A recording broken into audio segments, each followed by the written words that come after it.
are good to go, sir. Okay. All right. We will call the meeting to order. And I don't believe I have any introductions formally to do. Lori is going to talk about several issues as we go through. We will not, just a reminder, we will not have a meeting in July. Our next meeting will be in August with more information to follow. We're probably looking to do August as our final Zoom meeting. Is that correct, Lori? Yes, sir. That is the plan. With our intent to get back in person in September. And she's looking forward to a really nice get together in October, an awards presentation meeting in October, but we're looking for a place to hold that function, but stay tuned for that. But thank you all for joining us this morning. If you look at your agenda, there is no public comment, correct, Connie? Correct, Bill. Okay. So let's go ahead and do the declaration of conflict of interest. If you all can raise your hands and just let us know. I think we have Magda for anything on Irving ISD. We have Rolinda and Kevin for anything having to do with PWC. I could cite these in my sleep these days. We have Rebecca for anything to do with Child Care Group. Who did I miss? Anyone? I think we're good. Well, you have Dan on Dallas ISD. Sorry, Dan, and I do know that. Thank you. Lori, what happened? Well, if it's not on camera, you see. I don't believe today we have any closed session. No, sir. So we are out on that. We'll move down to Lori. You want to run with the TEDC award? I would love to. I'm not sure how we have this loaded this morning, if Mario is going to show a slide presentation, but we have Lynn Hoffman. Lynn and Kent Anderson were our emissaries to the Texas Economic Development Council last week in Frisco, Texas, to receive an award on behalf of this board. Lynn, would you like to Lynn is our Chief Innovation Strategist. She is amazing in this space. She and I have met with several groups just in the last week who all want to know, what are we doing over at Workforce Solutions Greater Dallas? We are doing some amazing things. And one of those that began in 2017 has sort of crescendoed. And for those of you who've been on the board this long, you will remember the kickoff. Lynn, take it from there. Happy to do that. And good morning, everyone. And as Lori just mentioned, we have been honored to work with philanthropic organizations like Walmart.org and Walmart Foundation to provide no-cost training to frontline workers. That could be anything from retail to customer service, hospitality, and those others that typically aren't earning a livable wage and need some additional skills in order to move up, either in retail, in current occupations, and their current skill set needs to be advanced. And we have partnered since March of 2018 when we started to really put together the training providers, employers, and build these career pathways. We have so far skilled more than 600 individuals through Retail Pays. We've worked with 13 employers. We have actually expanded from just Dallas County to make this a regional offering as a part of our retail sector strategy as well. And we work with, I think, I'm trying to check,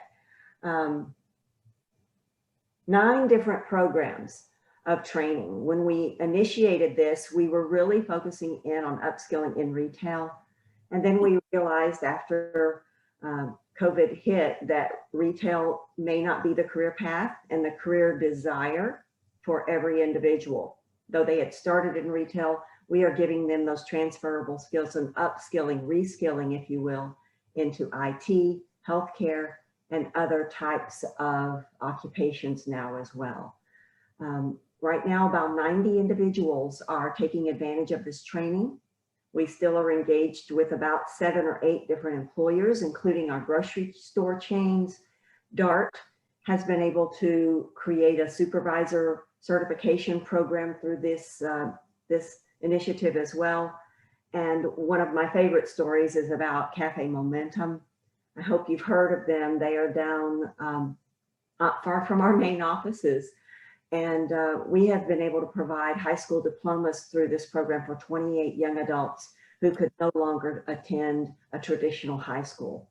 And so it's been really exciting. Thank you to Texas Economic Development Council. Thank you to this board for the opportunity to work in this space. I can finally say I have an award-winning initiative, and all along I knew it was. I'm just ready for someone else to acknowledge that. And it's been a very exciting ride. Thank you so much, Lynn. Retail Congratulations. Thank you. Retail Pays will sunset now the end of this year, but I guess the roots of that are strong with Paths for Texas. Paths for Texas was launched right before the pandemic by the governor. The governor shared about $250,000 from his funds, and we matched it with Walmart, and that was approved by this board and kicked off April of this year to have a platform for boards following our lead across the state, doing more upskilling in virtual learning long before there was a COVID conversation. So we're very proud of Paths for Texas that will keep this going. Not exactly sustainable, but it's kind of like COVID pushed everyone to catch up with us and say, let's do more in virtual world. I can't say enough about Cafe Momentum and the beautiful stories. Lynn spoke at graduation just 2 weeks ago or a week ago. Gosh, time stands still some days.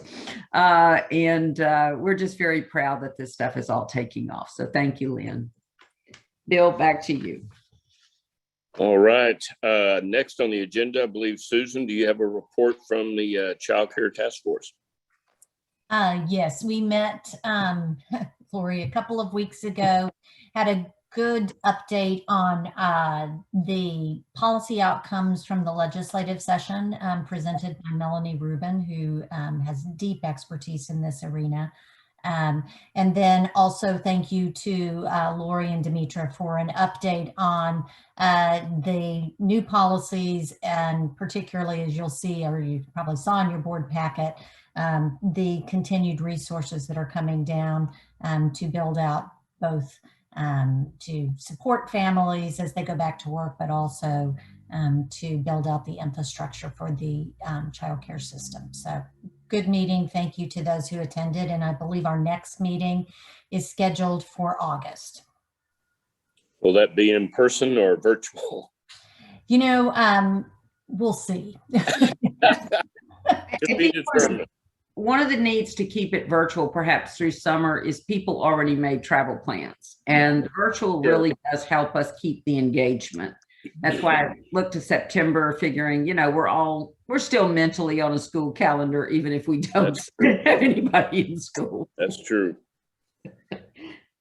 All right. Thank you, Susan. The next on the agenda is chairman's comments, and I don't really have a lot to say other than that. I know we have, you know, even though we're on the school calendar mentally, obviously COVID has moved some things around, and I think most everybody was invited to attend virtually the NOB conference here at the end of the month. And I don't think we had that many people sign up, but I would encourage you as we get hopefully more back to normal in the fall, and then in March of 2022, that maybe the NOB conference will be back on the regular schedule, and we can attend in person. I would encourage it. With that, that's really all I have to say. I want everybody to have a good summer, a safe summer, and be safe, and look forward to seeing, you know, everybody back here in August. Excuse me. With that, though, I'll move on to the consent agenda. Do I have a motion to approve the consent agenda as delivered in the board packet? So moved. Thank you, Ken. Do I have a second? Michelle Thomas, second. Thank you, Michelle. All in favor, show hands or say aye. Aye. Both? Aye. Aye. Aye. Any opposed? Same sign. And any abstentions? I don't believe there are any there. All right.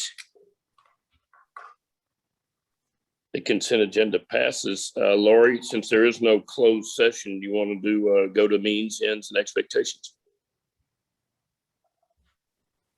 Yes, sir. And I think Ashley leads that off.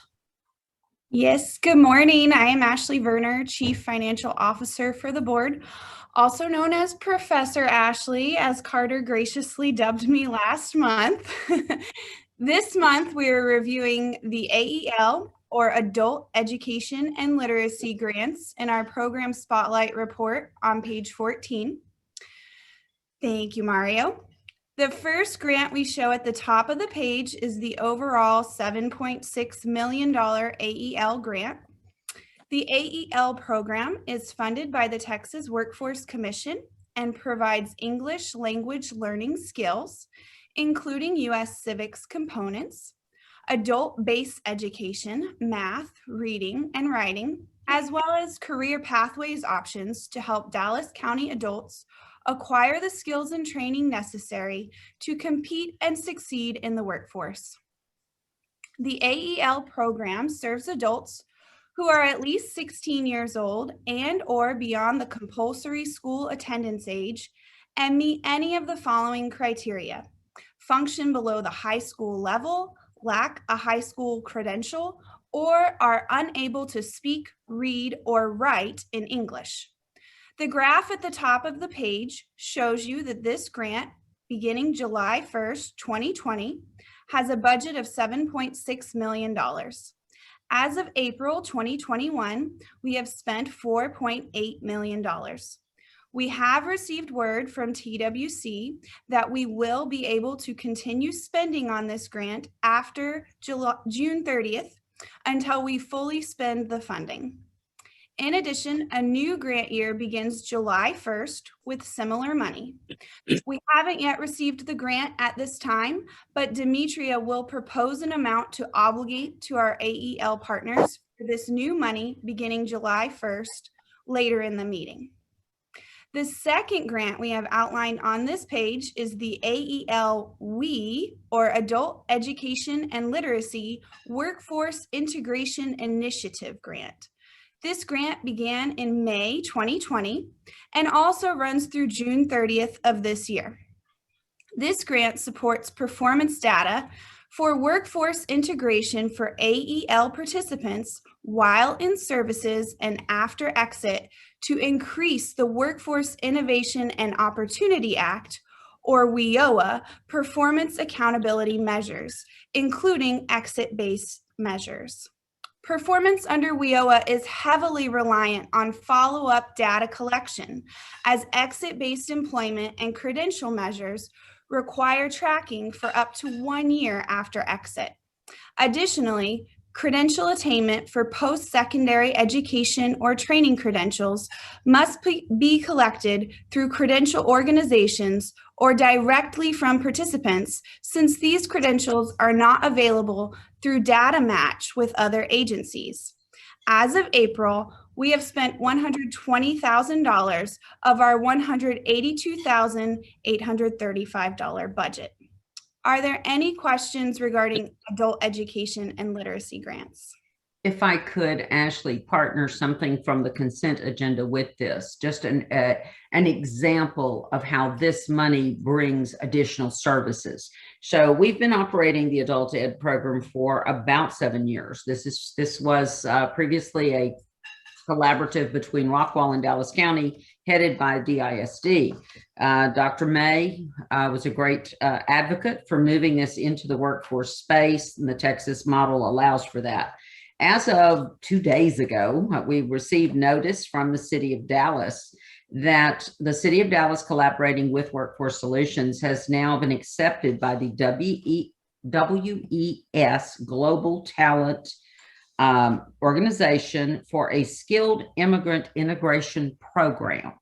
And this will go a long way, hopefully, in helping people who are otherwise educated and credentialed outside the United States in finding their way to English skills that will make it possible for them to enter professions here in the United States. So the education We're working with the Liz Cedillo, most of you know Liz, Immigration Affairs Division of the Skilled Immigrant Integration Program. So I'm very proud of that. I want to thank Connie and Richard for seeing that followed through. Happy it was selected for funding, and we will be using our collaborative on adult ed to venture into this new frontier. Thanks, Ash.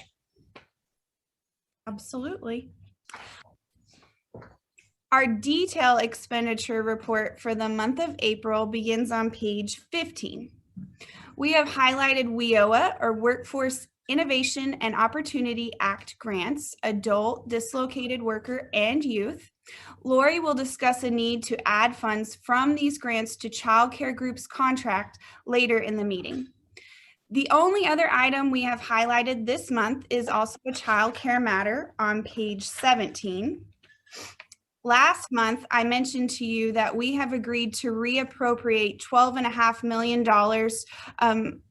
Mario, if you'll skip on to page 17, I'm talking about the grant highlighted on that page now.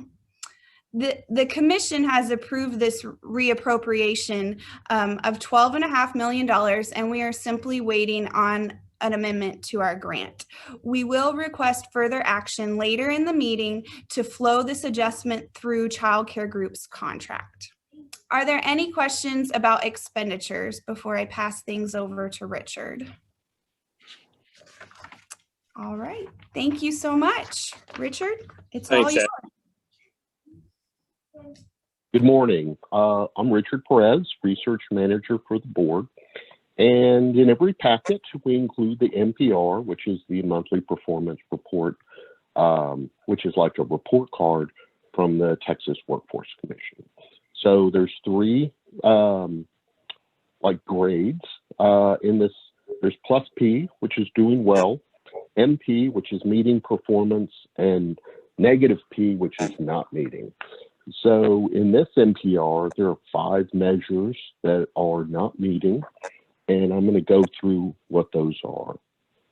So the first one is WIOA, Adult Quarter 2 Entered Employment. And those are the individuals who find employment in the second quarter after exit. So this measure has to hit 90% of target by the end of the year. So we still have one more quarter of data to go through before it's final. So forecasts, we can run some forecasts of what the data might look like. It's still sort of unmature, but it's still a little too close to tell how it's going to be at the end of the year. But we have notified our adult and youth contractors of all these, and they are working diligently to try to do what they can to correct the measures. The next one is the dislocated worker, Quarter 2 entered employment. Now, this one does have a better story. It should be meeting by the end of the year. So it should be a little bit above 90%. The next one on the list is WIOA youth earnings. And that is a quarter of earnings in the second quarter after exit. So it's still a little too close to call for this one. It's so close for a forecast, but still we have another quarter of data to go through for the end of the year. And let's see, the next one is— Sorry to interrupt, Richard. Yeah. If you would, on the earnings, if you take this opportunity to scan all the way to the data, no, okay. On that one, we are looking at data that was absolutely pre-COVID.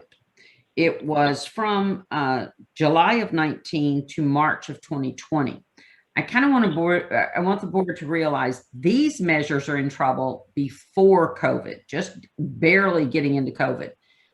I'm very concerned about the next year report. So as the state is now looking at new measures. Richard and I sat through an amazing commission meeting yesterday, and I'll touch a little bit on that in my report. But all of this is looking backward, and that's why it becomes very difficult. It's not real-time data and is not corrected in real time. This is based upon income reports or payment reports from employers, as they file their taxes with the Workforce Commission. Quarterly, they turn in their list of people and who's working for them and what they're making. So Richard, on all of these, it's probably really good to say there's little opportunity when you're looking backwards, correct? Now, this one you said will probably mature in terms of data entry. Okay. If you could, though, some of these are just very, and this is what the commission was working on yesterday. They want some real-time measures. They want to stay in the current, especially after COVID, and look at more about employer satisfaction, job seeker satisfaction, and retention going forward. And I appreciate that, but we are going to continue working with the commission about what becomes of the older model in light of COVID. Unprecedented times, and truly the system is taking a beating. You'll see that on the upcoming page from Richard. Go ahead, Richard.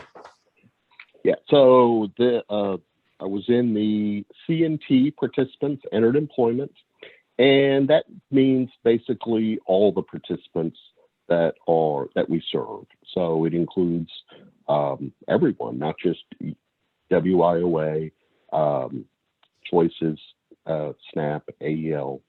And that one is another one that's too close to call, and that we have to hit 95% of target because it's not a true WIOA measure. And the last one is child care group, and that's some more good news. That one is projected to meet at the end of the year. So if there's any questions, I'll be happy to answer them. I have a quick question. I'm sorry. So Lori and Richard, are the trends similar to what we're seeing across the state in other workforce boards? Are they having the same challenges?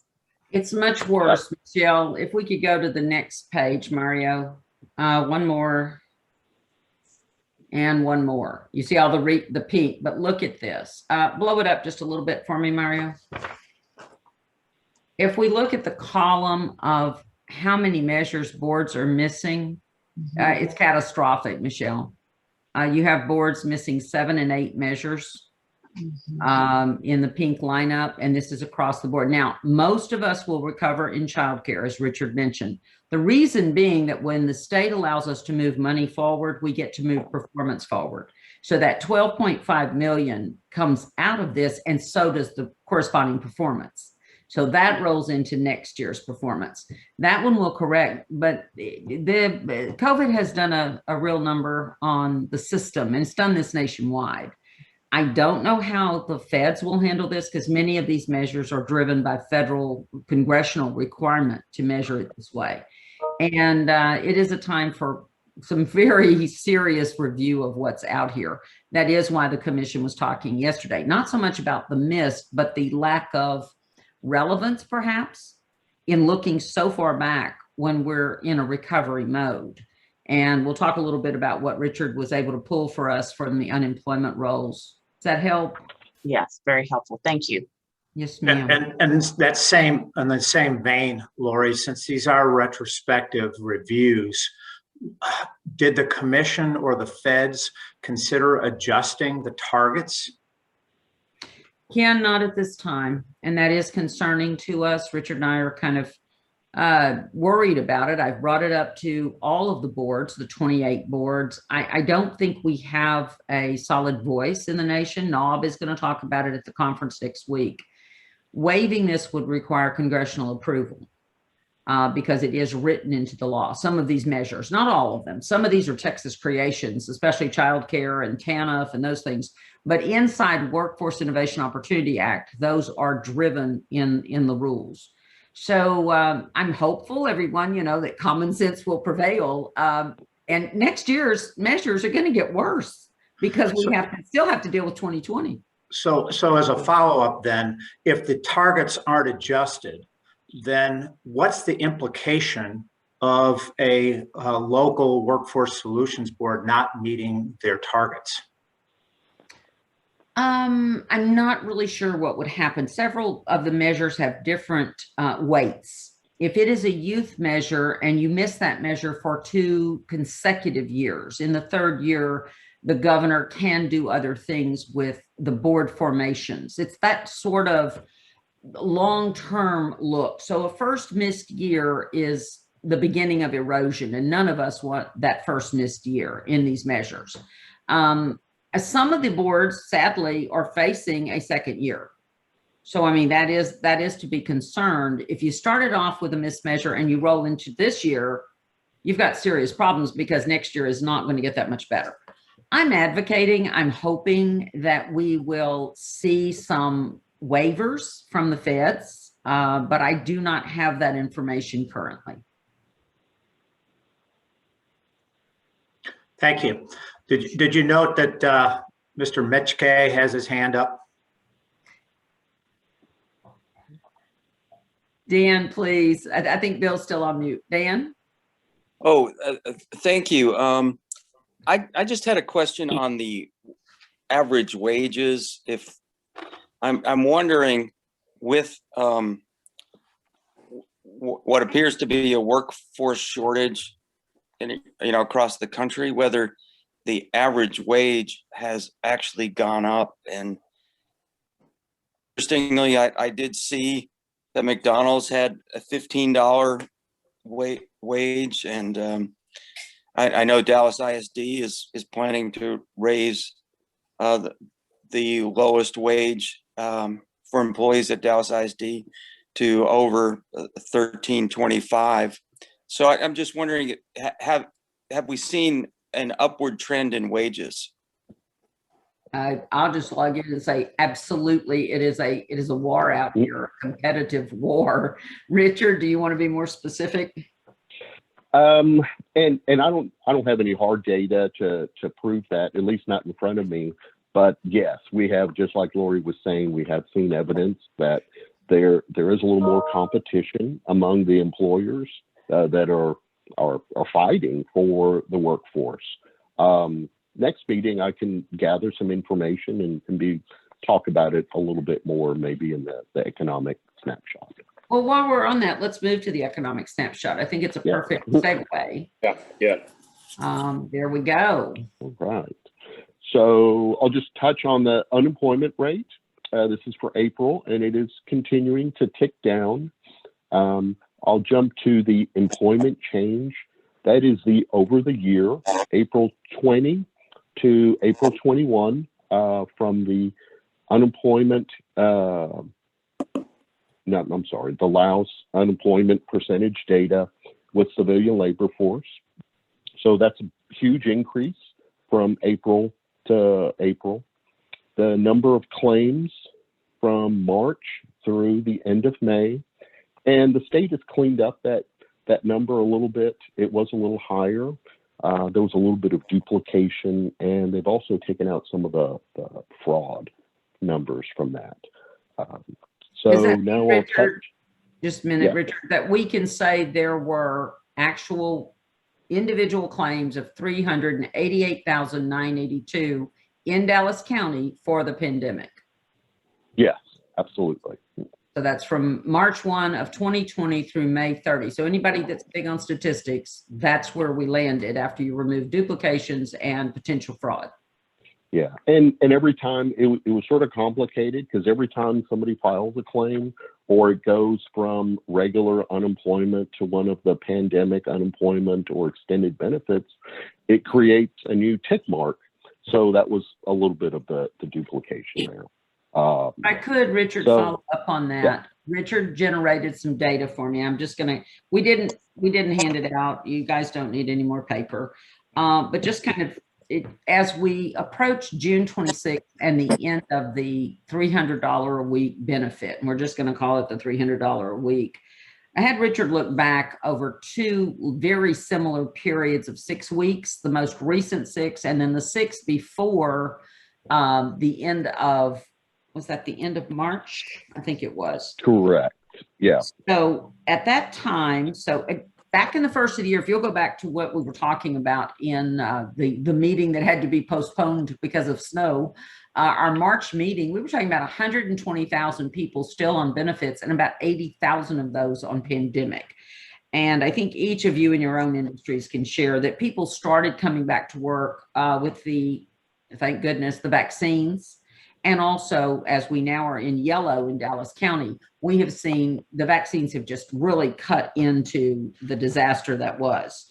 And going back March to April numbers, we had about 37,400 people that might have hit our door on June 26th as benefits were eliminated. The most recent number that Richard generated is just so interesting. This is over a 6-week period. We are now looking at 10,224. I want to cast who is that number.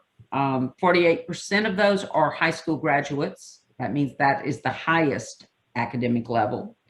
42% of those still on benefits are over the age of 45, which I think many of those may be retiring, may be private business people who haven't decided to return. The largest number, however, 18 to 34-year-olds, 47% of that number. Interestingly, from 37,000 to 10,224, the general statistics did not change. The demographics are very similar. And so it is coming down in concert. There's not a lot of change in the number.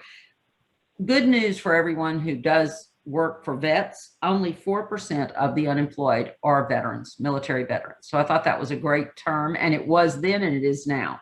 So we're looking at way less, thank goodness, disruption on June 26th than we might have seen had this been done back in February and March. I'll go to, there's Dan and there's Ken. Dan's at the top of the screen. Dan? Thank you. I'm sorry. I actually meant to put that hand down, but I do want to follow. I do want to follow up while I just have the floor. That is there a way we can categorize whether we have minimum wage jobs that we are filling versus, jobs that are over, say, the living wage, which is about $15 in Dallas? It just seems to me that that's kind of important data, whether we're plugging everybody into $7.25 jobs, or whether we're actually getting them into jobs that they can stay in. Dan, it's a great question. Richard can gen some numbers. I think the better number, Richard, would be which jobs are being posted in minimum. I don't see that many in the system anymore. I'm sure there are some landscaping jobs, some maintenance jobs at that level. By and large, 15 is about what we're seeing, and that's driven by the competition to get the workforce back up and running. Richard, if you could do data for next month, put it on this snapshot, for August, that would be great. Or if we can get an interim report, we can send it after this meeting. Let's not wait that long. Yeah. Okay. No, I can do that. And I would echo, I don't think there is very many hovering around minimum wage. Even labor and, maid type service, those have to pay a little more if they want to be competitive with the market. So I don't think there's that many, but it's an excellent question, and I'll certainly dig into it. I think that goes to Ken now. Yeah, just real quickly, what's most encouraging about Richard's report here is that far left-hand corner in the bottom, the Dallas County employment number. In to supplement that, in a recent meeting with Mike Rosa of the Dallas Regional Chamber, what we learned is that if we broaden the view and look at the entire region, the North Texas region, we've had 84,000 net positive jobs over the last 3 years. And there are only 2 cities in the entire country that have had net positive jobs over that same period of time. That's Dallas-Fort Worth, and Phoenix. And was particularly interesting, which is very consistent with Richard's report, is that we are right now at 97.4% recovered from the February 20 time frame. So I think that's very encouraging when we look at this from a broader perspective. And thanks, Ken. You zeroed in on the bright spot of the report, and you're absolutely right. I ran the entire series, and for Dallas County, it only goes back to 1990, but that was the highest level of employment for the entire series. and I would say we're almost there. So everything it's very encouraging. One more thing to talk about, and that's the bar graph to the far left, UI claimants, percent of total return to work. Sadly, Dallas and Houston are bringing up the rear when it comes to big cities in Texas, but you have to realize volume. It's been interesting, and I will get to something at the end of the board meeting. We sent out the estimates for this year funding beginning July 1 and October 1. Unemployment and the dramatic shift in unemployment has some unexpected consequences in the formula funding. So Dallas's money does not go down, and it has nothing to do with census. It's purely this chart. It's purely the number of people who were displaced in a moment in time at an unprecedented situation.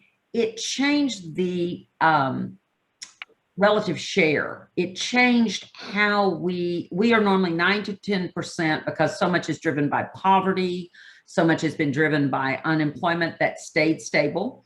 When this happened, we see a shift in the funding in Texas feeding North Central Texas and Tarrant County, because both of them had unprecedented unemployment in a concentrated area. And as we talk to the state, it has to do with the contiguous census tracts. We beat this to death because Richard and I are like, okay, relatively, we're fine. We didn't lose that much money, but we lost in unusual places and then gained in unusual places. And it's been an interesting conversation. The poverty rate stays in the formula for 5 full years. It changes next year. This year, this story right here and the effect on North Central Texas and on Austin, the cities that popped, Houston lost a little bit, we lost a little bit on proportionate share of the state funding. We didn't lose money.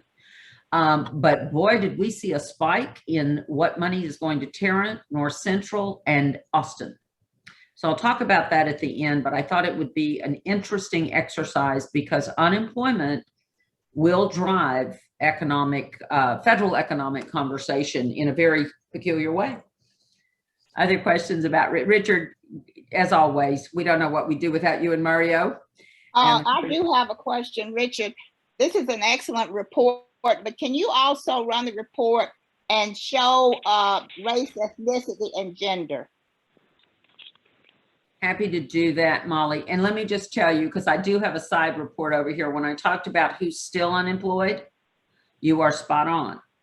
In the 37,000 that we were looking at through the mid-April, I would say the disproportionate issue is 41.85% of the 37,000 were Black, non-Hispanic.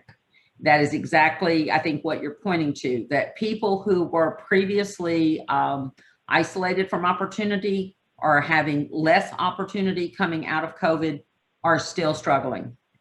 On the Hispanic numbers, it's not quite that egregious. It's 21%. So 41% of the number is Black, 21% Hispanic, and white non-Hispanic 20% or closer to 21. So Hispanic, non-Hispanic 21 each, but 41% of our brothers and sisters. So we've really got to look at, I think, Richard, we could probably do demographics on the 388,000 and then do another snapshot coming past June 26th, who's still out there. Okay, yeah.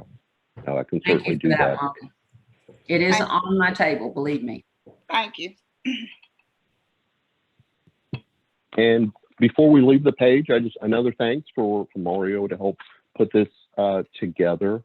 And before I hand it off to Demetria, I wanted to bring up some 3 recent job fairs that we have to show what we've done to get people back to work. One was the June 10th Hire Dallas job fair with Mayor Eric Johnson. And that was very well attended with more than 1,000 job seekers, and it was a virtual event. Also was the May 27th infrastructure hiring event with Judge Clay Jenkins, and it was also very well attended. And there was also a Mesquite job fair that wasn't necessarily ours, but we assisted them in bringing some job seekers. And that was a live event. And that was well attended. I want to say it had, approximately 350 attended. And a thanks out to Stephen and Kent for their work and leadership in getting those job fairs out. Appreciate that, Richard. Richard, do you have the numbers of how many jobs were offered and awarded at those job fairs? I don't have them right in front of me, but I can send that information to you. Yeah, I can send that out. But I want to say in each one of them, there were more than 1,000 job openings. And one of them might have even blown that away. But I don't want to guess the number. Yeah. The mayor's job fair was over 5,000. The judge's job fair was a little closer to 1,500. Now, there are no automatic numbers. We have to wait until employers hire and post wages. This has been the biggest drawback to virtual. Employers are so desperate, they do not have time to circle back to us and tell us who they hired. And it's caused us a lot of stress because we can't show results. The state was dealing with that yesterday. However, every one of those will be captured in future reports, as Richard mentioned, all customers served and all wages. So we just have to wait quarter after quarter to see it mount up. I'll be glad to get back to in person. Our first is kind of not in the plan, but it's happening. June 24th, Hotel Motel Industry Association will be hosting, and we will be participating in person at Kay Bailey Hutchison. They're bringing in hotels who are in desperate need, and they're trying to pre-screen and control the crowd. So I'm not sure how far-reaching the publicity will be on this, but we are back. There will be an in-person job fair this month. Well, I would say when it comes to these job fairs for especially the new board members, if you haven't had a chance, and I don't think you have in person because of COVID, but if as we get back to the new normal, whatever that looks like, and we're able to do these attend these in person, I would encourage you to do it because not only seeing our team at work, but just seeing the effect that we have on the people looking for jobs, not only the job seekers, but those companies that are signing up and sponsoring these events. It's really neat to see the community engaged, and the statistics are pretty much real time when you're in person. So as we get into 2023 or the fall of this year, as more of these opportunities come, I encourage you to go. All right, do we go on to oversight and contracts? Demetria, are you up? I am. Good morning. I'm Demetria Robinson, Executive Vice President, and I will be presenting contracts and amendment items on pages 23 to 25. Sorry about that. Switching screens over here. Last month, we presented a review of the FY 2020 incentive matrix compared to the proposed FY 2021 incentive matrix for Equus Workforce System Operations Contract, as well as their Youth Systems Contract. We are recommending the proposed performance targets as presented on pages 23 and 24. For the Workforce System Operations Contract, you may recall that the claimant's reemployment within 10 weeks target still had not been determined by TWC, but there will be a target. And there will be no choices target for this year. So those remain the same as what we presented last month. And I'll move on to the youth one. The Youth Systems Contract Incentive Matrix has 2 additional measures this year. That's the median earnings Q2 post-exit, which Richard kind of explained to us a few minutes ago, and the measurable skills gains. There are no significant changes to those proposed targets either. Both incentive matrix will be payable on the cumulative September final year-end performance reports. And that's just an update from last month. We didn't make any additional changes as what we presented before. So, Bill, do you want me to go through each one, or do you want to take them one by one? Laura, I think we can do go through each one and vote. all three together, if that's okay. Awesome. I'll keep going if there's no questions. Okay. The second item is the award of the Adult Education and Literacy Funding, our program that Ashley gave us more information on. We're awarding to our existing consortium partners. As Lori mentioned, this is our 7th year. We're in the 4th program year of the AEL grant that we're in from TWC.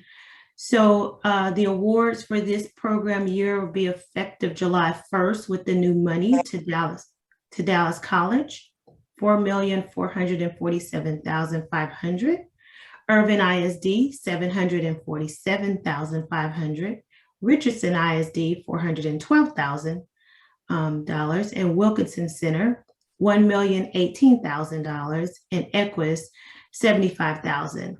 Equus does not provide direct services for AEL participants, but they do assist with job preparation and workforce preparedness with this program. So they get less because we use our WIA funds to assist with these program services. TWC has not released the PY4 performance targets at this time, but we will negotiate those targets with the consortium partners upon receipt from TWC. Okay. Do you have any questions? This is just a dumb question, Bill. No such thing, Ken. Yeah, no, this is just my naivete, but how do we allocate on the AEL? How are those allocations determined? It's by the program size, the number of participants that we've assigned to them over the years, and Dallas College has the larger proportionate, it's about 66% of our funding for this program because they provide services across all campuses. Ken, I asked the same question. And do those proportions ever change, or are they always the same? They have not changed significantly. They've changed a little. With Wilkinson Center has taken on more since the beginning of our program services. So they have kind of shifted just a little, but not much. It's due to capacity. And Ken, my concern was, did any one of the vendors need more than we were offering? And I believe they are all very comfortable. So if some of the other partners want to grow their systems, then I think we have a conversation. Or if Dallas College cannot spend and meet their numbers, then we need to be on a fast track to de-ob, re-ob throughout the year. So we will keep an eye on that. I had exactly the same question you did when I saw the first blush. And then Demetria, when it says staff has negotiated, is that you?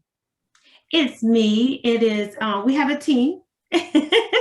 I do have a team now. So I do have Sharon Dean. Dr. Sharon Dean is our workforce education manager. And then we also hired PJ Samuel Lopez as the administrator of AEL. So we do have a team now. It's not just me. Okay.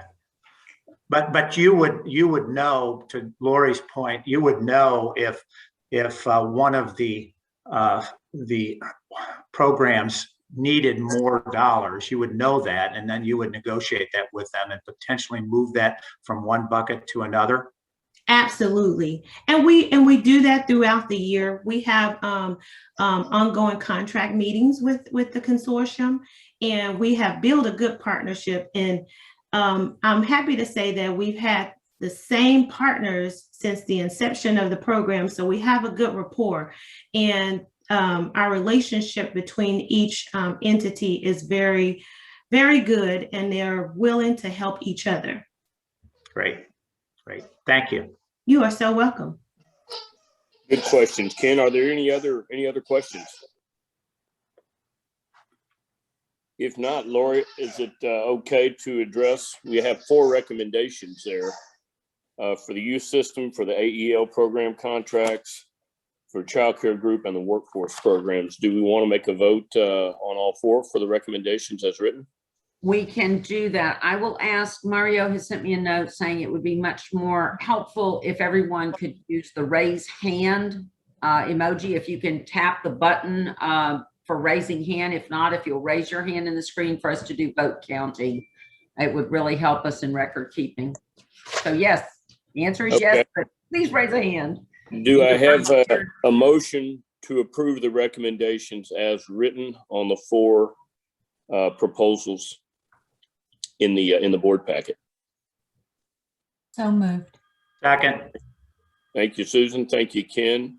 All in favor, show hands or use the raise hand emoji, and we'll see if that works. Wow, I did it. Hi.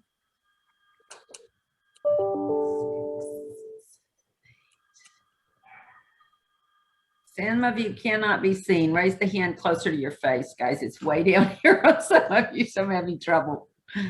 We are definitely over majority. Thank you. Okay. Thank you very much. Thank you, guys. And thank you, Demetria. Appreciate it. Let's move on to oversight, policy, and procurement. Connie? Sure, thank you. I'm Connie Rash, Senior Vice President and Board Secretary. I'm covering a couple of topics today. The transfer designation request.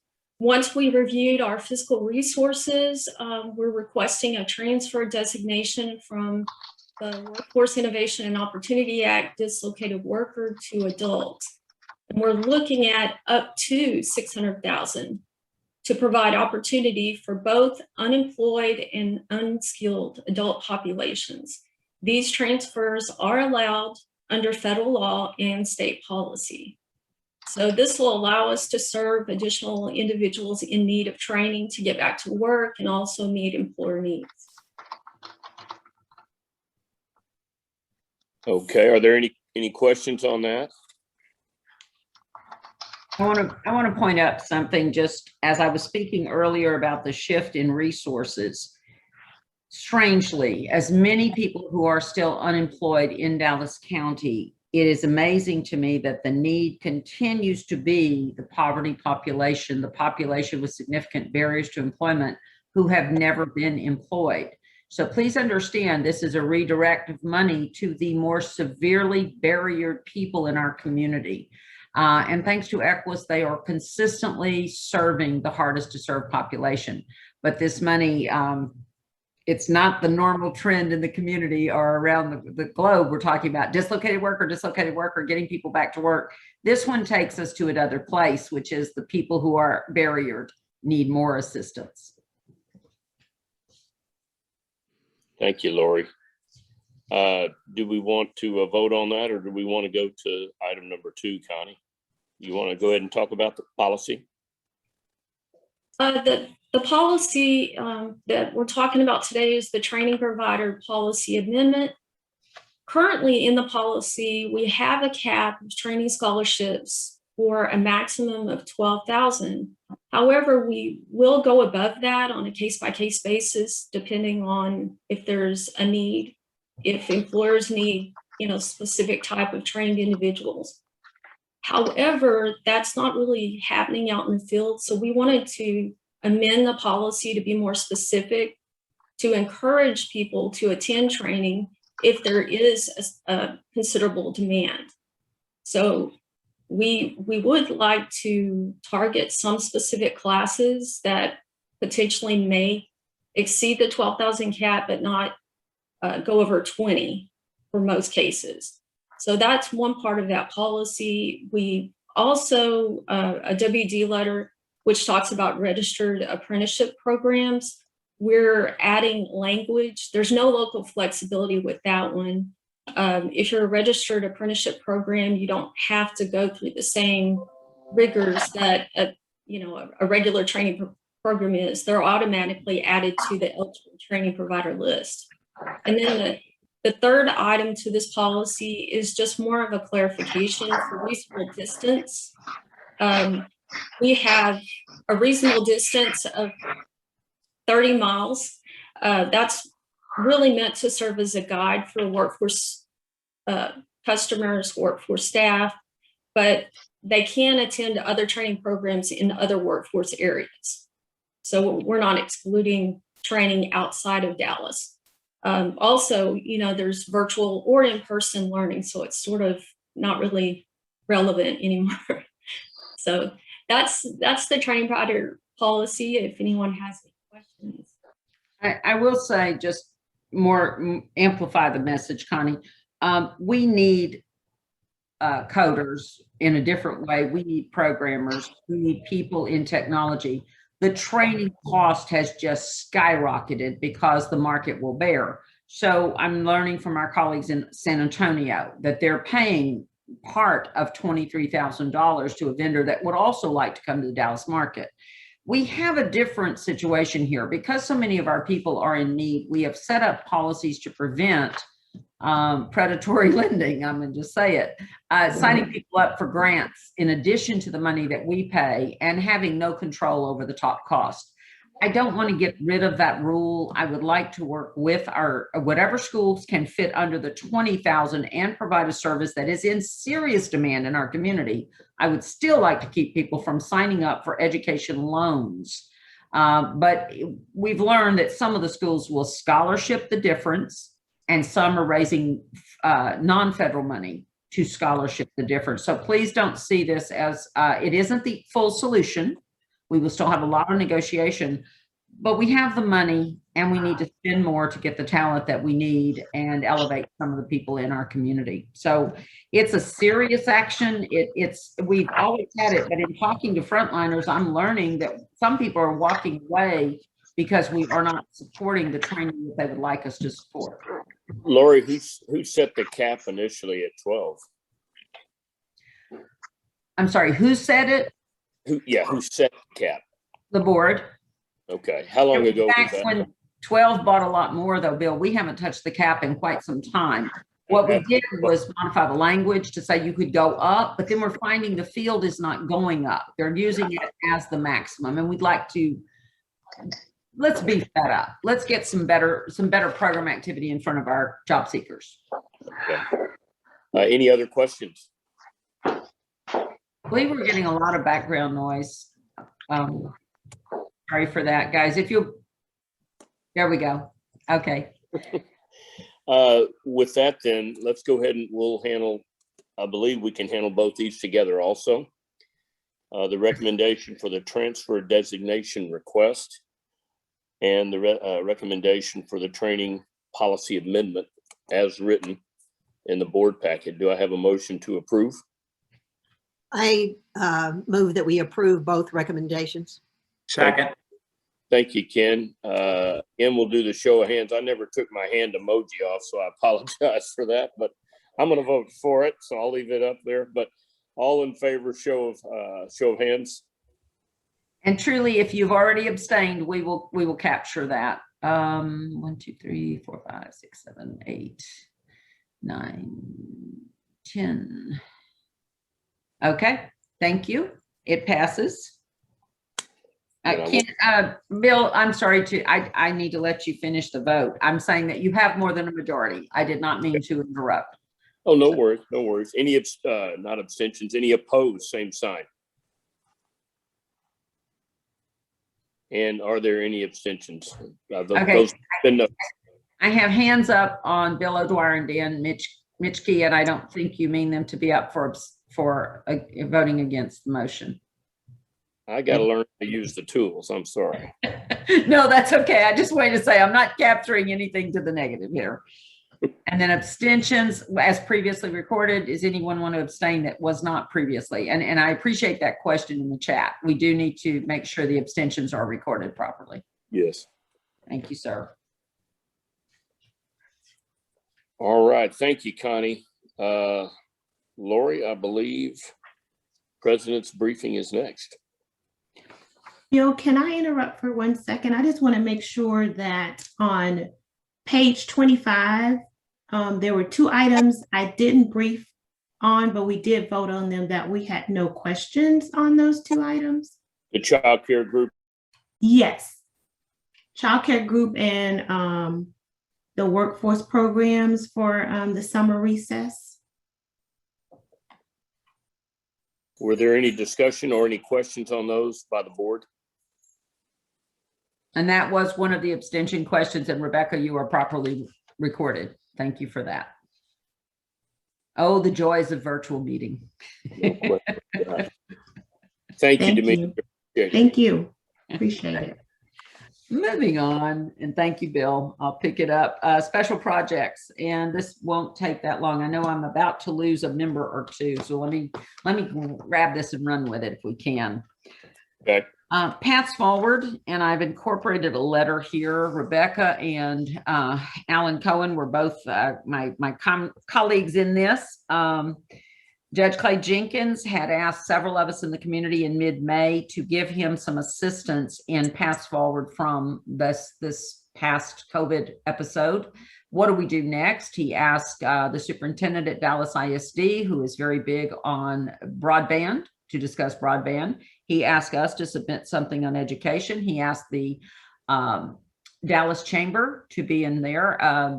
They talked about economic development. And then we also had the Citizens Council, Parkland Hospital.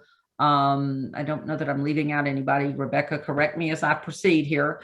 On about June 3rd, June 4th, he arranged for us to address both the editorial board at the Dallas Morning News and the editorial group at D Magazine. So we had a full day of briefing people on steps forward. And it was very positive and very uplifting. I was very pleased to be a part of that.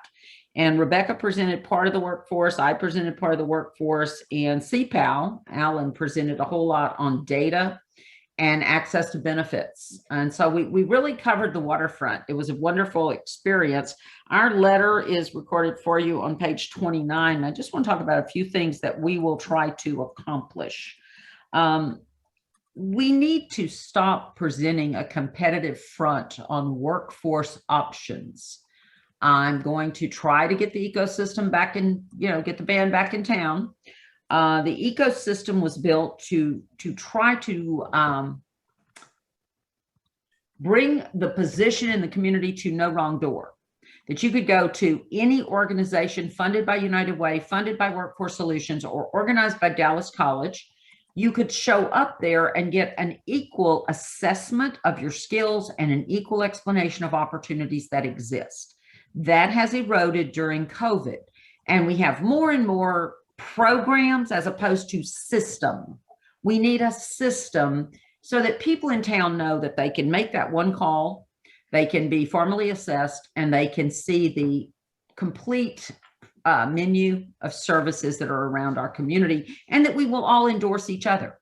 That we will make sure that people know that these systems are all working and in order and so forth. We do have a website. It has to be refreshed. So they redefine and convene the system, the ecosystem. The biggest thing is a triage to the job seeker and perhaps adopting one assessment tool. I'm not picky. We can do whatever tool other people in the community think is the best, but we need to stop thinking that testing and retesting people accomplishes anything for the job seeker. They need direction and they need simplification of the system. The system is very difficult. And I'm only talking about the workforce system. Don't even start on the benefits matrix. Oh my goodness, it could keep people, it keeps people in jeopardy all the time. The third thing on ours was provide employers with a menu. And this became a toolkit for employers. Employers are not happy that they have to go to work in Texas, but we do know that Work in Texas scrapes in the evenings. It will pick up things from Monster, from Indeed, from LinkedIn. So we're trying to put something forward to the employer community that makes more sense. Listen to the commissioner yesterday, the chairman of the Texas Workforce Commission, mentioned that he too is getting a lot of calls from unhappy employers that the system can't deliver the workforce they need. The main problem with that is I think that the supply is not equal to the demand. We definitely know there's a mismatch, but now there may just be an absolute missing number, and we cannot keep up with the pace of growth. As Ken mentioned, we've almost fully recovered. We're actually showing a net gain in the Metroplex. We need to find more workers, develop more workers, and probably import more workers. That's happening every day with people moving to the Metroplex.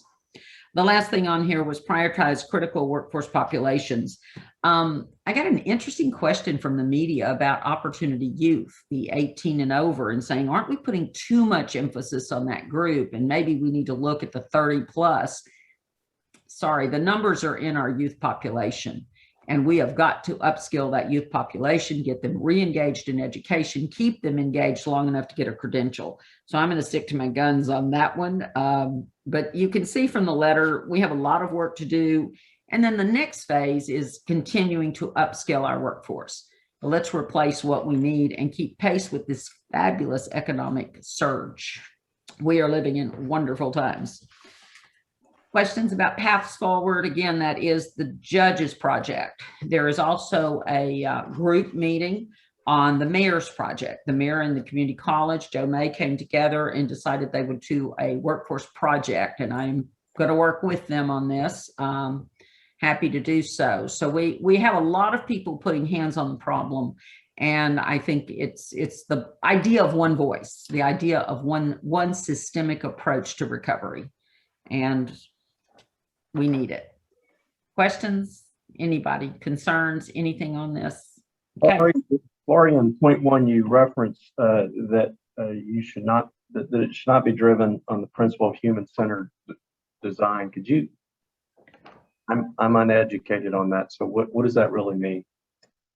That it should be human-centered design. Yes, human-centered design. It was very popular before the pandemic. I think we've lost a little bit in the urgency of it all.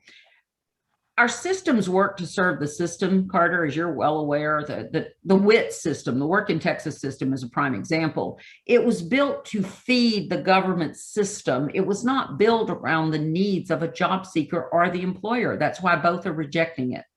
So it's the focus on whether or not our workforce system was built around the needs of employers, which we're finding that we're lacking a bit in the state system. And was any deference made to the limitations of the job seeker? And I think we see that in a nationally driven program of online applications. And we've excluded a large portion of the community who either cannot write and read in English or cannot access computers or is totally intimidated by technology. So that human-centered design is coming into what we're going to accomplish and feeding out, as opposed to let's make the bureaucracy happy, or let's make the data collection happy. We need something that is about really lifting people up, and that's employers and job seekers both, and meeting their needs. So it's just a flip of what we've been fighting through COVID, a system that can at times serve itself. And that's not what we're here to do. I was bringing someone to town. Virginia Hamilton is an extraordinary workforce professional. She's been around pretty much as long as I have. And we were planning to have her here in the spring of 2020 to talk human-centered design with our Equus and childcare partners. Childcare group, they mastered human-centered design a long time ago. But we do have a long way to go in our workforce programs because so much is dictated in law and rule. And I was hoping to get her here. She is still willing to come to Texas. She was here the summer before COVID. And it's more of a mindset in how one pictures how we approach the problem. And dissecting it the way we do in our meetings is not necessarily human-centered design. But yeah, I need that in the field. I definitely need it in our workforce centers. So I just want to clarify that the statement says should not be driven by the principle of human-centered design. I will check on that. That's not supposed to there.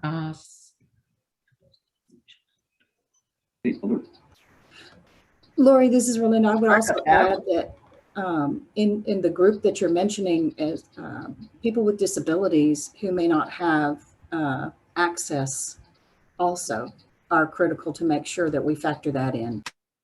Thank you, Rolinda. That's very important, and especially as we recover.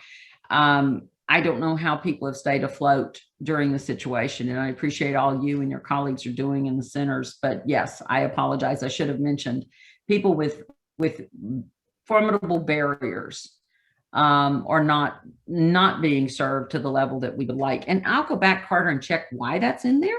I'm still trying to read it, and I wrote it, but I wrote it some time ago. I'll go back and try to understand why it would be in there. I'm hoping it's just a typo. Okay. Thank you, sir. You're welcome. Lori, speaking of barriers, I was just reading a piece put out by the U.S. Chamber of Commerce last night, and it referred to the time we're in right now as the greatest economic challenge of our times, and it's this labor mismatch that we have right now. And they talked about three major barriers, and the first one was childcare, and the second one was training and upskilling, which our board and our staff does a great job in those arenas. My question is, the third one was on transportation. What do we get involved in transportation at all in terms of removing barriers there? I think we do, Ken. One of the things we've always done is, pay for transportation for job seekers and for workers and people going to class. More recently, and oddly, it was Lynn's program with Retail Pays, we became part of the leadership program at DART in teaching customer service skills to their entire organization through the Dallas College, and providing credentialing in customer service and in retail for bus drivers. It's a huge issue. So we've sort of been a part of it, but of course they're going through change now as well, DART. We also sponsored the van pools early on that have now caught on for the inland port. For job fairs, we would give coupons to all of our job seekers. They could redeem it with the van pools that are popular around the Redbird area. Also, we work with the inland port team, Richard, myself, working with Dwayne Dankeschreider, and Mario for sure, talking about the limitation on first mile, last mile to get people to the workplace. I wish I could say we had made a lot of headway in that. We do subsidize, but in talking with 110 last week, we were going over the whole issue of transportation in our economy. We're not there. We need better solutions. Uber to work is an option, but we need consistent, stable transportation solutions. So hopefully in the new era, we will see a little more coming from that, but we're trying to chip away at it. Thank you. And now that you say that, you've reminded me of all of those actions that you just described. And I think that's fantastic. My question would be, should we consider more strategically what role we can play relative to transportation solutions? Always, absolutely. As we can get our hands in we are not the largest purchaser. The largest purchaser in the arena is Dallas College.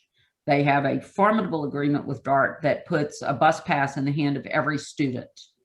In addition, the thing that we see that other area agencies don't do that we do is we also do gas coupons. So if someone would rather drive their car, and I believe you remember just in the last couple of months, we've approved car repairs.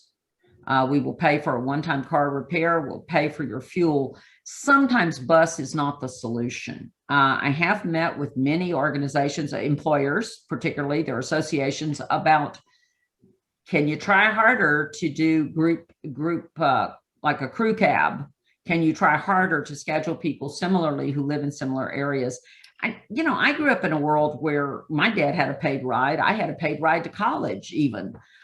We all tried to find ways because you didn't have mass transit in a small community. And I think a lot of that is missing in our current design, but happy to explore what we can do. And it's beyond DART. It's more of a community. Yeah.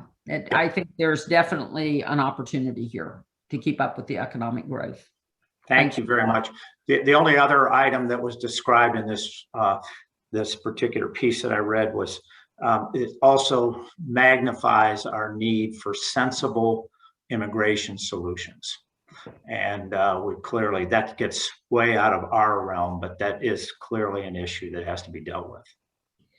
And it's funny you bring that up. Before pandemic, I was challenging that at the federal level.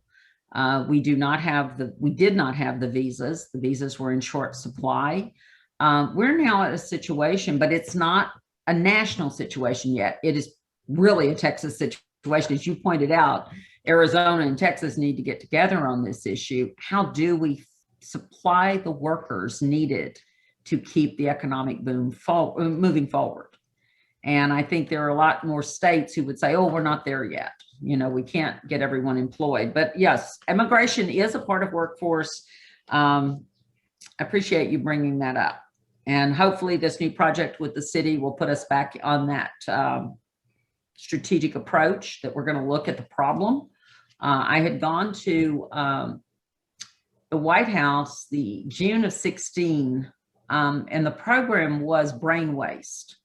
There was a contingent out of the Dallas-Fort Worth community. I was working with UT Arlington, and we went to the White House for a meeting around the nation of major cities who were identifying credentialed immigrants who could not break into the workforce.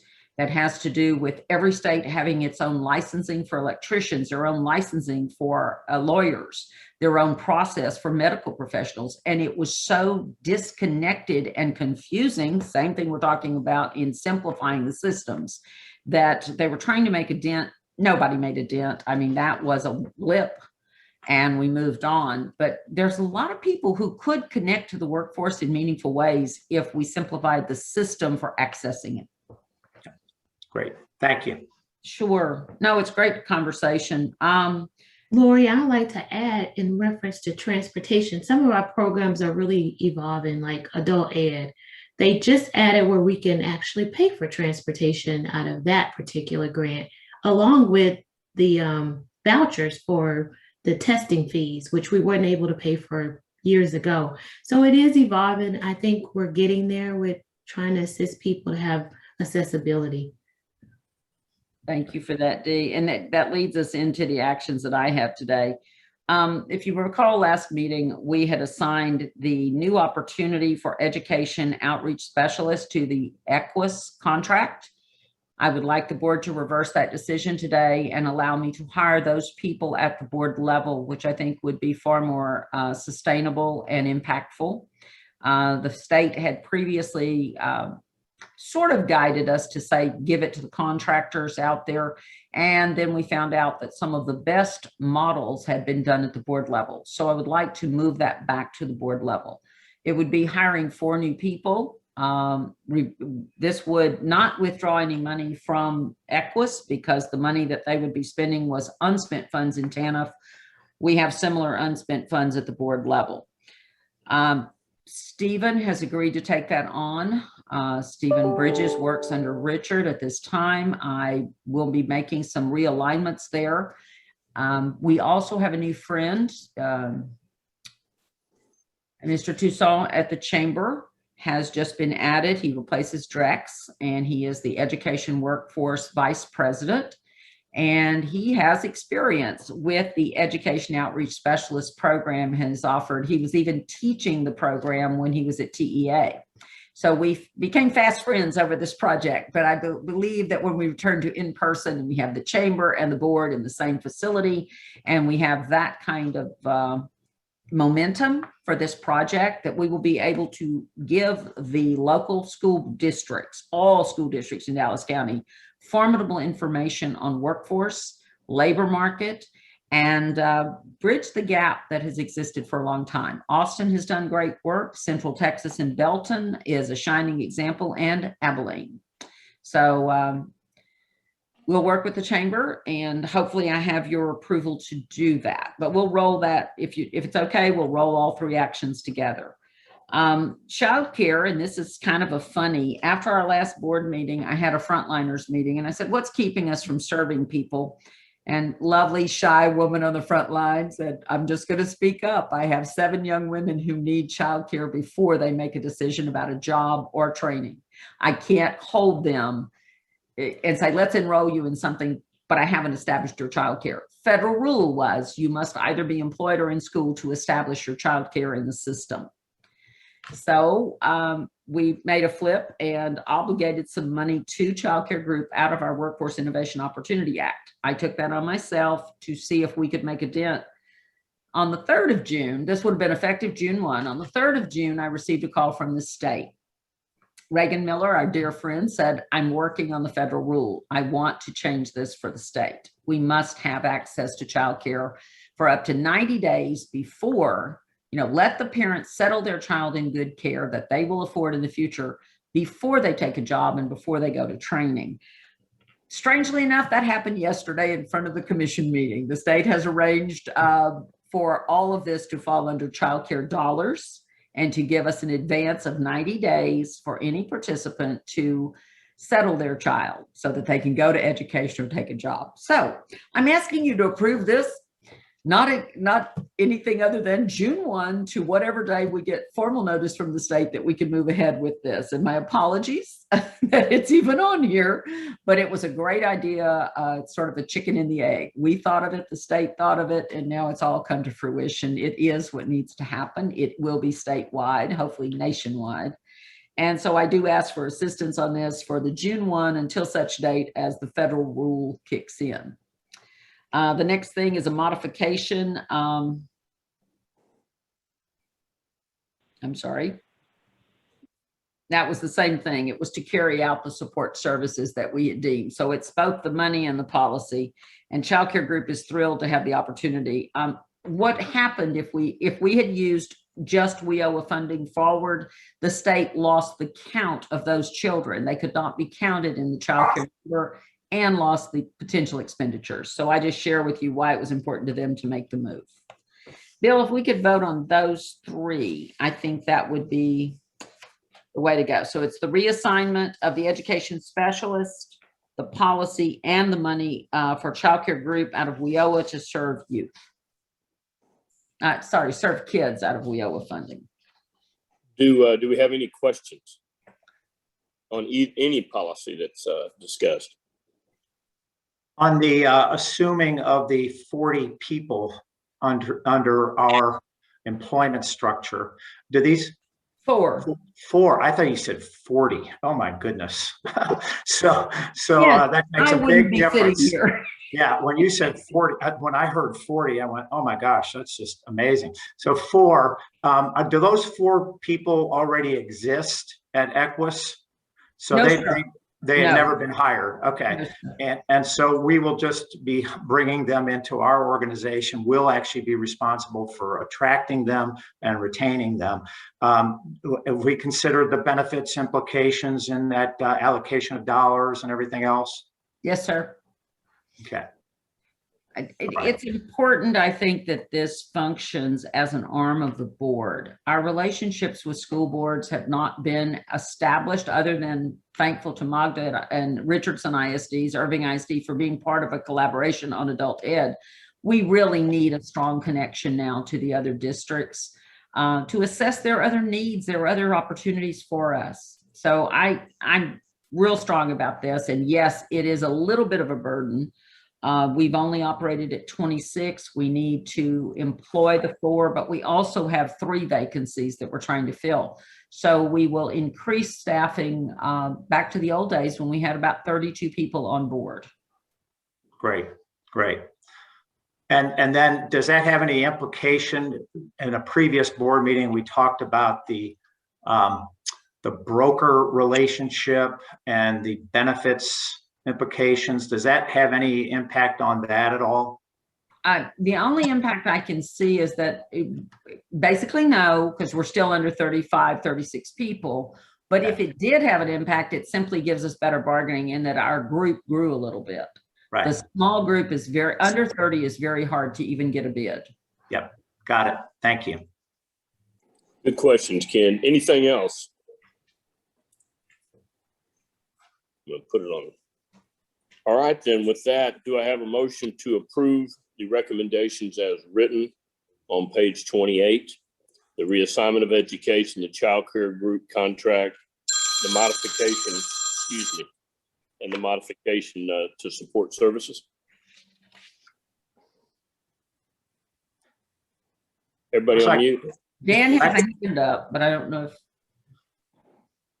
Dan's probably making the motion. So moved. Thank you, Dan. Do I have I'll second Dan's motion. Thank you, Ken. All right, all in favor, show of hands.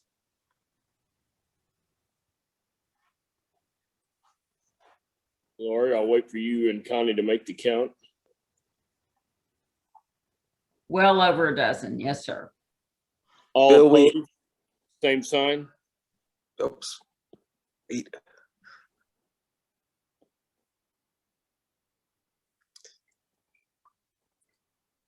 Is the hand emoji confusing everybody?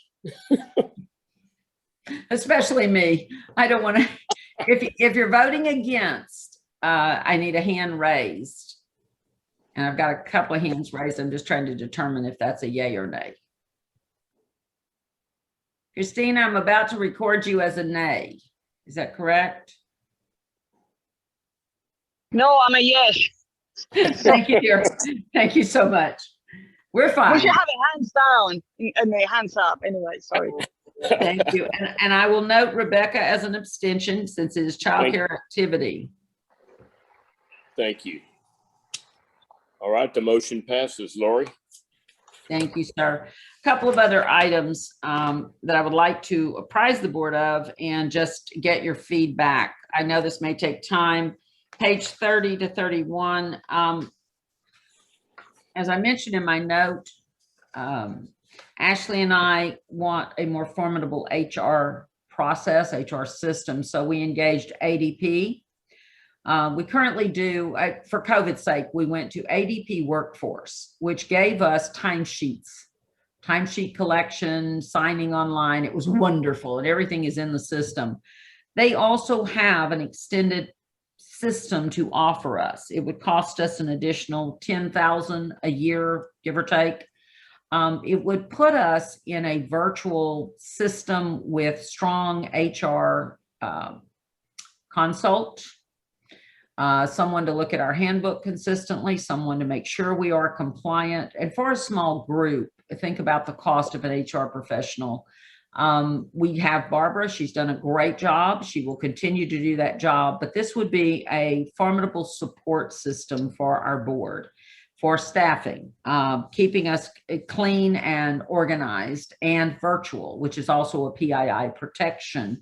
As much as possible, I'm trying to find systems that will sustain our agency through transition, retirements. We've had a long run with a lot of the same people doing a lot of the same work. I think we need this system. Bill and I discussed it previously. It's an up or down with the board. It's only a small investment, but it's more about the practicality of it, the tactical approach. If you look over the list, you see all of the different things that they provide. This does not include benefits at this time. This only includes an HR system, HR expertise and support. All of the things that I would just like to make sure are uniform, consistent, and despite transitions or adding staff, we stay compliant in HR. HR world is changing as much as tax world is changing. Lots of things are happening out there. Input, questions, concerns, good idea, bad idea. I did ask them about their hacking history. They swear they've never been hacked. Lori and I talked about this at length, and you just hit the nail on the head for me with the evolution of HR in this day and age. I couldn't agree with her more that we need recommendations and people behind us that really know what they're doing, that can protect us as a board. And when it comes to the hiring, the firing, any kind of discrimination suits, we need good, sound evidence from professional HR or HR professionals. So I'm in full agreement of that. I would love to hear comments from others if you have them. Hey, Lori, what is the term of it? Is it 10,000 for 1 year or? Yeah. Okay. Yes. We're currently paying for the workforce system to automate our time and attendance. So that's a tack on to what we were paying. Ashley, it's 11 or 12 right now. Correct. So the hardest part is already taken care of. This just adds on the compliance, the consult, and assistance in getting the jobs posted. They actually screen the applicants, make sure that, the posting we don't interview anyone that isn't ready to take the job. We're also doing background checks with them. During the pandemic, we switched our background checks to ADP. So they do credit, criminal, and they do the drug testing if we ask. It was a way, it's an evolution. I say all the time that COVID pushed us farther and faster than we would have ever gone by ourselves. Sure. And that's kind of where we are. Lori, did you see Bessie's question on chat? My apologies. Let's see. Who is giving employee relations advice today? Right now it's Barbara and myself and management. And it's a small group, 26 of us and lots of continuity. We go to John Dickey, and John's firm has a specialist for serious problems. We are not out here without a net. John was with us earlier. Oh, he is still on the call.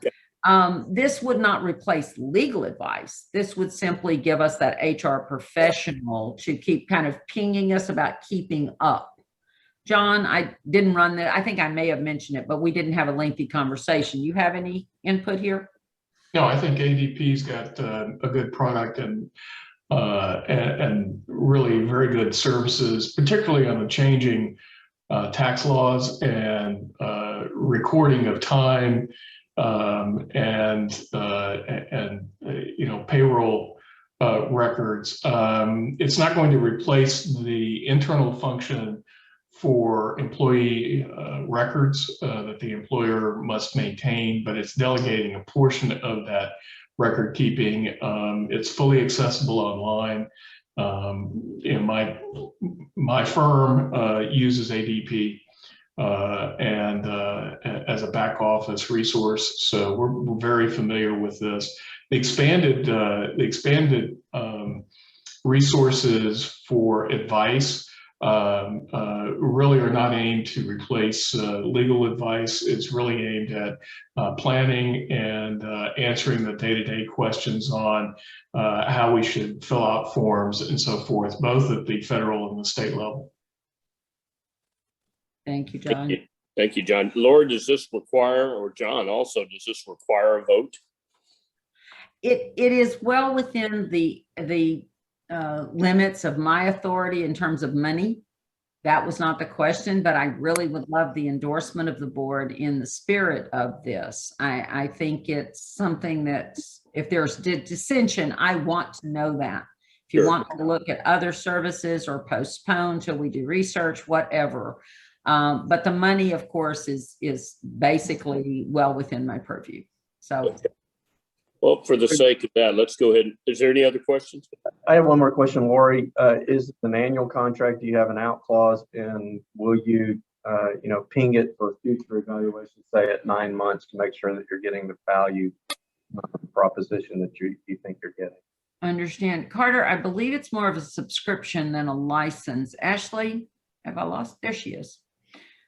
Am I right about that? Yeah, I agree. It's a 1 year, 2 year subscription that we have the option to renew at the end of each term.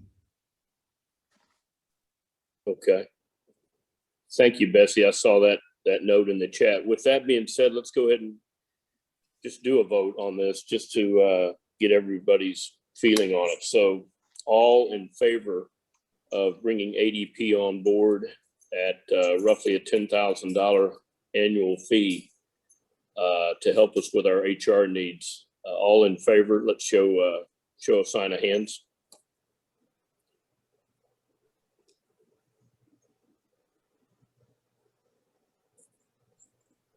It's just short of a majority. Let me see. 1, 2, 3, 4, 5, 6, 7, 8, 9, 10. Well, let's say all opposed, same sign, and take your hand emoji down. All opposed. There are no oppositions recorded. I appreciate that. Thank you all. I think that's a much needed addition to keep us on the right track. And a good conversation, guys. I never want to assume that you understand. We are a nonprofit corporation, a quasi-governmental entity, and we handle between $140 and $150 million of federal and state investment annually, plus all of these extra philanthropic investments in what we do. We're formidable, but boy, are we small and mighty. There are 25 to 26 of us at most times, and I've been very comfortable in this job for 32 years, but we cannot stop reassessing, growing, and getting external support systems, I think, especially as we look at the cybersecurity conversation that is going on.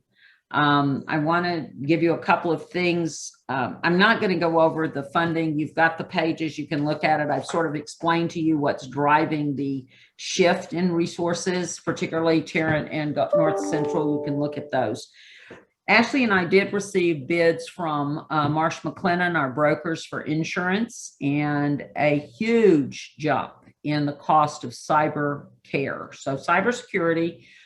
We will have a meeting hopefully in August. We can do a closed session to discuss the report from AT&T. It's not a bad report. It is, however, not public. It will be done in closed session. You will not be able to leave with the report. It will be briefed by our attorney. We have to make changes. And one of the changes we can't afford to make is to lose our cyber insurance policy. So one of the things Ashley and I are looking at, cyber itself will drive up our cost by about $20,000 of premiums. We're looking at putting some private money in place to say we will go with a larger deductible. Take a deductible that's currently 25 and shift it to 50,000. That would lower our premium substantially. I don't see a reason to earmark 100,000. I think that's way too much risk on the private money. So we're looking at ways. Most other things stayed the same. Most of our costs stayed the same. I believe we've got a premier package. It would be staying with Philadelphia and Beasley and Chubb, all of the major vendors that we have come to know. The offer was made to give us a lesser product, but then as we researched it with Marsh, pieces began to fall out. Would we be covered for prior situations? Would there be, there's not a lot of sharing in the cyber world. There's a lot of sharing, but there's no sharing among vendors. So feeling that we must stay with the horse we've been on for some time now for continuity, especially through this period of re-examining our cybersecurity. I can run that through Carter and the committee at a later point. We're probably going to have to sign up for what's out there, and it just is a lot of money. It used to be $90,000 a year for insurance in toto. It's creeping up to like the $150,000 mark. That isn't that much money when you think about what it buys us in terms of peace of mind and accountability for the federal funds that we are entrusted with. So trying to make good decisions here for the board and keep all of the good practices in place when it comes to risk management. Insurance is a critical factor. Advice, need for information. As I say, 90,000, 150,000, we all know the price of everything is going up, but cybersecurity, ransomware has sent this through the roof. I'm surprised we're still insurable. Frankly, if you'd have seen the 5-page questionnaire that Ashley, Alex, and myself worked on, it's just staggering. Talk to your own companies and find out if you have cyber, how hard it is to get that renewed this year. It's really crazy. That would be everything I've got, Bill, unless there are additional questions. Any questions of the board? I hate to end on a downer. It was such a good meeting. I wish I had not talked about insurance. Cybersecurity and insurance is always a downer. Understood. Sorry if anybody sells insurance on the board, but it is a tough time. There's no doubt about it, and it's only going to get worse as it relates to cybersecurity. So we got to protect ourselves, protect our organization here, and even our organizations at work for sure. As I stated earlier at the beginning, there is no meeting in July unless something should arise that requires an immediate action. Laura will reach out and let me know, and we'll reach out and if required. Otherwise, next meeting will be in August. It will be a virtual meeting, hopefully maybe our last. Just as we're learning how to use the the hand raised sign on the tools, we're going to forget. But I want to thank you all for your attendance today. Have a great rest of your summer. Safe travels wherever you may go. And we'll see you in August. Y'all have a great week. Bye-bye. Thank you, guys. Thanks, everybody. Thank you. Thanks for your leadership, Bill. Thank you, Ken. Thank you.